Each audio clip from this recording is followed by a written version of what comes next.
Shall we begin? What's up, folks? It's Ray Pooperton III with another Shaolin Shuffle video. Today I've got a video going over everything you need to know about the nunchucks. These nunchucks are a melee weapon unlocked through an Easter egg using the clocks around the map. These nunchucks are simply awesome and can allow you to camp into the high rounds using only melee. Let's get straight into how to get them. The only thing you need to do to get started on this egg is open the doors to each of the 3 alarm clocks. The first alarm clock is in the lobby of the Inferno room by the exit towards the pink cat. The second alarm clock is in the subway with Bang Bangs. And the third alarm clock is on the roof of the Inferno room behind Quickies. Once you get these open, then you must get to round 5 so you can choose a Kung Fu style and open the 4 portals and both barriers on the roof of the Inferno room. So if you maximize your points, you can get this egg started on scene 5. A video to help with maximizing points is coming up on screen now. Once you have access to an alarm clock, you can do these in any order once per round. So if you mess up on one, be sure to go ahead and try the other 2 to take advantage of each scene's use. These are all easier if you have racing stripes, but can be done without it. Be aware that Racing Stripes needs to recharge after sprinting, so just stand still for a bit before activating a clock. The first alarm clock location I will go over is the easiest one, the Inferno Room Lobby Alarm Clock. You may want to try this one first just to get used to how this step works. Activate the alarm at the lobby and run as fast as you can over to the stack of pallets in the corner. You must quickly melee the character-specific item on top of them.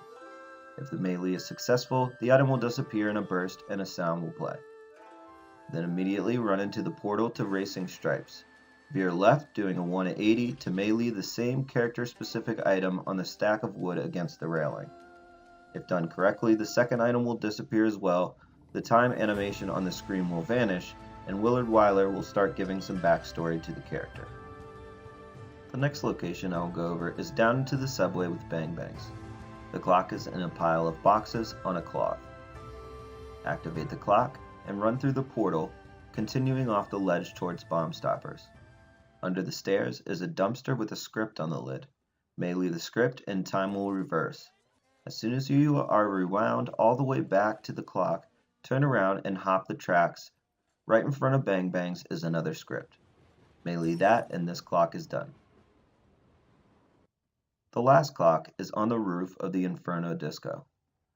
Activate the clock behind Quickies by the scaffolding and do a 180 to where you cleared the Chi banner in the middle of the area. Drop through the opening in the roof, turning so that you land facing to the left on the walkway. Run up to the Rack 9 wall by and melee the book on the table. Time will then rewind you back to the clock, and this time go left and up to the other book on the railing on the roof here. Now you are almost there. For the next step, you will face some ninjas, so you might want to get a decent weapon or activate your chi abilities. You must now find the TV that corresponds with your character. Since there are 4 characters, there are 4 TVs around the map. AJ's TV is the TV by the pink cat. Poindexter's TV is the one above Deadshot Dewdrops. Sally's TV is in the subway car and Spawn. And Andre's TV is the one inside the punk rock club Heebie-Jeebies. Go up to your character's TV and interact with it until your character is showing. As soon as it does, some super ninjas will spawn that can take extra damage. Kill said ninjas, headshots, and the Pack Kendall work well on them, and as soon as they are all dead, you can move on to the next step. These ninjas react to boomboxes, and there are many Fate and Fortune cards that can help as well, such as Timely Torrent. The final step is simply meleeing the 3 clocks within the time limit. Start up on the roof, melee that clock, and jump out of the chi barrier you broke onto the sign below and down to the ground. Immediately turn around and head into the lobby on the counter and melee the clock there, and come back out onto the street. Head down the subway stairs to the final clock on the left platform in between the boxes. As soon as you melee the final clock, you will get a fire sale, and the first weapon is your well-earned nunchucks. Make sure you take advantage of the fire sale after you grab your nunchucks if you want a wheel weapon as well.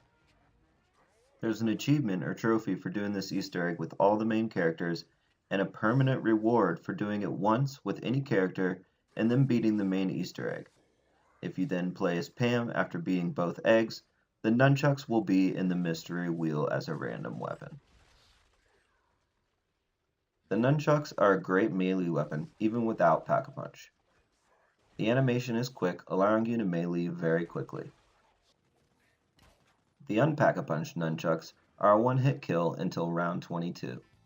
You will then need to pack-a-punch them. There's a surprise to the pack-a-punch version of the nunchucks, an explosive one. Each melee kill creates an explosion with splash damage, and a good amount of it. You can camp in certain spots using only the nunchucks for quite a while.